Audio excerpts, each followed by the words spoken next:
ঊনসত্তরের গণ অভ্যুত্থানের নায়ক তোফায়েল আহমেদ গত কয়েক বছর অসুস্থ ছিলেন, কিন্তু আমার মনে হয় অসুস্থতা থেকেও তাকে সবচেয়ে বেশি যে জিনিসটা পীড়িত করেছে সেটা হলো যে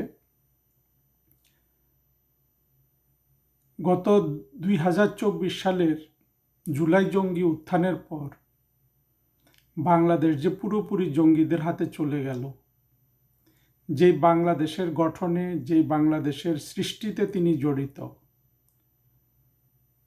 এবং যেই বাংলাদেশের স্বপ্নে তিনি তার জীবন কাটিয়েছেন, তার বিপরীতে বাংলাদেশের উপর যেই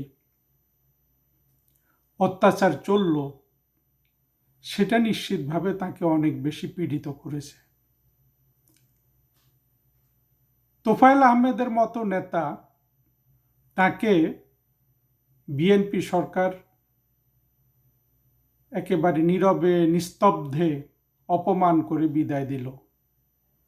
কিন্তু এখানে আমার ভাবনাটা একটু ভিন্ন। আমরা কষ্ট পাচ্ছি যে তোফায়েল আহমেদের জানাজা সংসদের দক্ষিণ প্লাজায় হয়নি, কিংবা তার মরদেহ শহীদ মিনারে নেওয়া যায়নি। কিন্তু বিপরীতে চিন্তা করুন তো, হাদির জানাজাটা কোথায় হয়েছে, কিংবা আরেক লাল বদর জঙ্গি কায়সার হামিদের মেয়ে কারিনা কায়সারকে শহীদ মিনারে নিয়ে যাওয়া হয়েছে। ফলে এই স্থানগুলো অপবিত্র হয়ে গেছে না?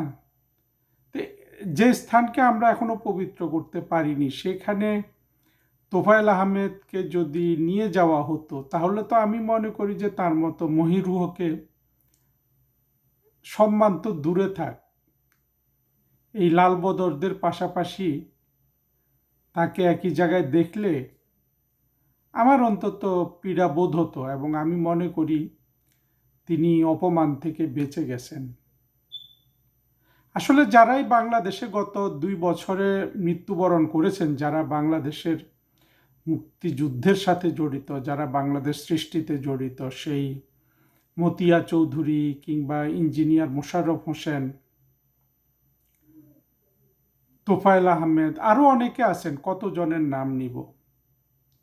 এই মানুষগুলো যেই দুঃখ কষ্টে এই পৃথিবীটা ত্যাগ করলেন, যে তাদের স্বপ্নের বাংলাদেশটা বিধ্বস্ত হয়েছে, তাদের স্বপ্নের বাংলাদেশ লুটপাট হয়েছে, দখল হয়েছে, অপমানিত হয়েছে স্বাধীনতা বিরোধী জঙ্গি শ্রেণী দ্বারা, এটা নিশ্চিতভাবে তাদের পীড়িত করেছে।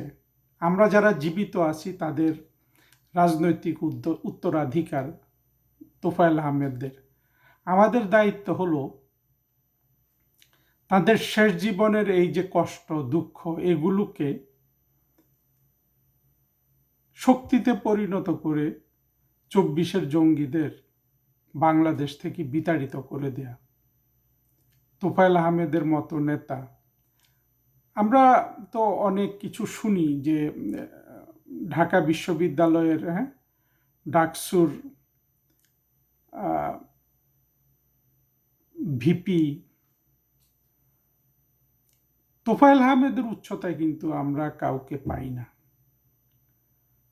আরও অনেকের নাম শোনা যায়, আর এখন তো এই এই এই শব্দটা আমার কাছে খুবই, কি বলবো, অত্যন্ত বিতৃষ্ণার একটা বিষয় হয়ে দাঁড়িয়েছে যখন জামাতের জঙ্গি এই পদে অধিষ্ঠিত হয়ে গেছে। এখন তো আসলে এগুলার কোনোই মূল্য নাই। যখন এটার অনেক মূল্য ছিল, অনেক সুনাম ছিল, সম্মান ছিল, তখনকার যারা, তাদের মধ্যে কিন্তু এই তোফায়েল আহমেদ কিন্তু সবার শীর্ষে আছেন। কি রাজনৈতিক সৌজন্যে, আচরণে, ভদ্রতায়, প্রজ্ঞায় তোফায়েল আহমেদের মতো রাজনীতিবিদ হওয়া কিন্তু আসলে কঠিন আছে। উনি 7 বার এমপি নির্বাচিত হয়েছেন, বঙ্গবন্ধুর রাজনৈতিক সচিব ছিলেন, প্রধানমন্ত্রী শেখ হাসিনার 2 সরকারের আমলে তিনি বাণিজ্য মন্ত্রী ছিলেন। এইসব অ্যাচিভমেন্টের পাশাপাশি আমার কাছে তার সবচেয়ে বড় অ্যাচিভমেন্ট যেটা মনে হয় সেটা হলো, একে তো তিনি গণ অভ্যুত্থানের নায়ক 69-এর, যেখানে স্বৈরশাসক জেনারেল আইয়ুব খানের পতন হয়, তারপরে উনি যে বঙ্গবন্ধুকে বঙ্গবন্ধু উপাধিটা দিলেন, এটাকে আমি ঠিক উপাধি বলি না, এটা একটা নামই আর কি, আমাদের যে ভালোবাসার শ্রদ্ধার একটা নাম বঙ্গবন্ধু, যেই নামে আজ আমরা বঙ্গবন্ধুকে ডাকি, শেখ মুজিবুর রহমান কথাটা আমরা 10 বারের মধ্যে একবার যোগ করি, 9 বার তো আমরা শুধু বঙ্গবন্ধুই বলি। এইরকম একটা ফন্ড, একটা প্রিয় নাম বঙ্গবন্ধুর নামের সাথে যুক্ত করতে পারা, জাতির পিতার নামের সাথে যুক্ত করতে পারা, এইটাকে আমার কাছে মনে হয় যে তোফায়েল আহমেদের জীবনের সবচেয়ে গৌরবোজ্জ্বল ঘটনা। অবশ্য এটা নিয়ে আমি একদিন সলিমুল্লাহ খানকে তর্ক করতে দেখলাম যে এটাও নাকি নকল, দেশবন্ধু থেকে বঙ্গবন্ধু তৈরি করেছে। চিন্তা করে দেখুন, এই তোফায়েল আহমেদ, ফরহাদ মজার, বাংলাদেশের এই যে নেগেটিভ ক্যারেক্টারগুলা, কোনো কিছু কিন্তু এই লোকগুলোকে খুশি করে না। পৃথিবীর সব কিছুই তো নকল, তাই না? প্রতিটা জিনিসই তো নকল। প্রথম মানুষ শুধু অবিকল, পরের মানুষটা তো নকল, তাই না? প্রতিটা জিনিসই তো একটা থেকে আরেকটা আসে, সব কিছুতে দোষ খোঁজা, খুঁত খোঁজা। এই এই এই এই বাজে মানুষগুলা, এদেরকে তো পৃথিবীর কোনো কিছু কিন্তু এদেরকে সুখ দিতে পারে না। ফরহাদ মজার এখন আবার নতুন আন্দোলনের ডাক দিচ্ছে, পিনাকিও দিচ্ছে। এরা যা যা চায় সবই পেয়ে গেছে 24-এর জঙ্গি উত্থানের পর, তারপরে ওরা কিন্তু নতুন আন্দোলনের ডাক দেয়। আমার কি মনে হয় জানেন? আমার মনে হয় এই মানুষগুলোকে যদি মঙ্গল গ্রহে রেখে আসা যায়, তবেই কেবল এরা মানে এরা যেই যন্ত্রণায় ভোগ করছে, যে নেতিবাচক ঋণাত্মক যন্ত্রণায়, সেখান থেকে ওরা মুক্ত হবে। তোফায়েল আহমেদকে বিএনপি অপমান করেছে। বিএনপি থেকে তো আমরা আসলে এর চেয়ে বেশি কিছু আশা করি না। অনেকে বলছেন যে বিএনপির মুক্তিযোদ্ধারা যদি একটু সম্মান জানাতো। আমার মনে হয় এই আশাটাও আসলে আমি অত গুরুত্বের সাথে দেখি না। কারণ হলো, এই বিএনপিকে তো আমরা মুক্তিযুদ্ধের যে চেতনা, সেটা ধারণ করতে দেখি না।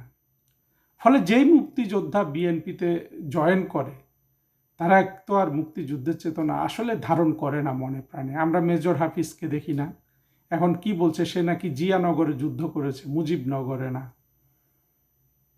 অলিকে দেখেন, আর এই ধরনের ত্রুটিপূর্ণ লোক দেখেন, এরা মুক্তিযোদ্ধা বলে নিজেকে, এমনকি নিজের দল যখন বিপদে পড়ে, তারেক রহমান কিংবা খালেদা জিয়া, ওরা কিন্তু সবার আগে দৌড়ে পালিয়ে যায়। আমরা এটাই দেখেছি। মেজর হাফিজ আজকে কত বড় বড় কথা বলছে, কিন্তু 2008 সালে ঠিকই কিন্তু গিয়ে অন্য বিএনপি গঠন করেছিল। এই সূত্র থেকে আরেকটা জিনিস মনে আসছে, সেটা হলো যে অনেকে আবার বলছেন যে তোফায়েল আহমেদকে আওয়ামী লীগও যথেষ্ট মূল্যায়ন করেনি।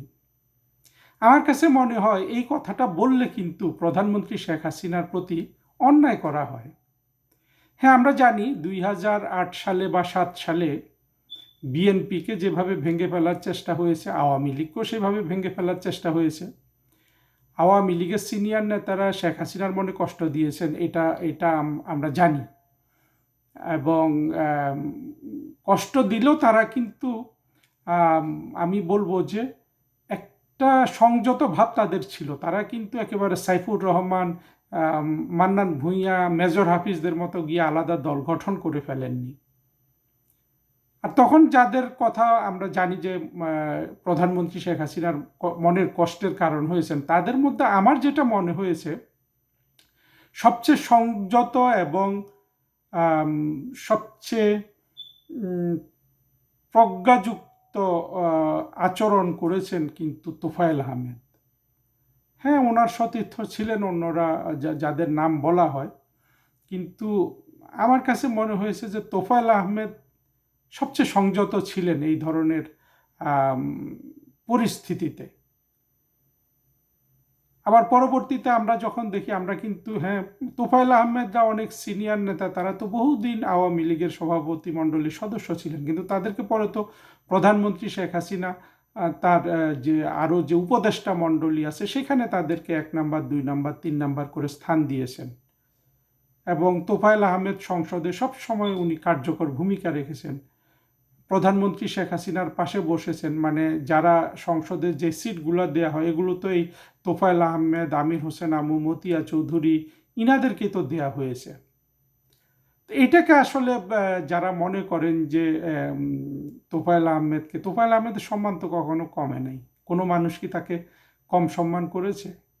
সুতরাং এগুলো বললে আমি মনে করি যে শেখ হাসিনার প্রতি একটু অন্যায় হয়। আমরা দেখেছি শেখ হাসিনা কিন্তু জাতীয় 4 নেতা যারা ছিলেন, সেই সৈয়দ নজরুল ইসলাম, তাজউদ্দিন আহমেদ, কামরুজ্জামান কিংবা মনসুর আলী, তাদের সব সন্তানদের কিন্তু শেখ হাসিনা একেবারে যথাযথ মুরব্বীর মতো কিন্তু তাদেরকে কাজে লাগিয়েছেন, রাজনৈতিক দায়িত্ব দিয়েছেন, এবং তারাও কিন্তু স্বনামে সেটা করে গেছেন, একমাত্র তাজউদ্দিন আহমেদের ছেলে মেয়েগুলা ছাড়া, যারা পুরোপুরি নষ্ট হয়ে গেছে এই পর্যায়ে এসে আমরা দেখতে পাচ্ছি। বাকিরা তো মোটামুটি সবাই কিন্তু গুরুত্বপূর্ণ রাষ্ট্রীয় দায়িত্ব পালন করেছেন। সুতরাং এই কথাগুলো বলার আগে কিন্তু শেখ হাসিনার কথাটা কিন্তু আমাদের একটু ভাবা দরকার। আজকে আরেকটা জিনিস দেখলাম যে তোফায়েল আহমেদের মৃত্যুর পর জঙ্গিরা অনেক ধরনের আপনার কুৎসা রটনা করছে।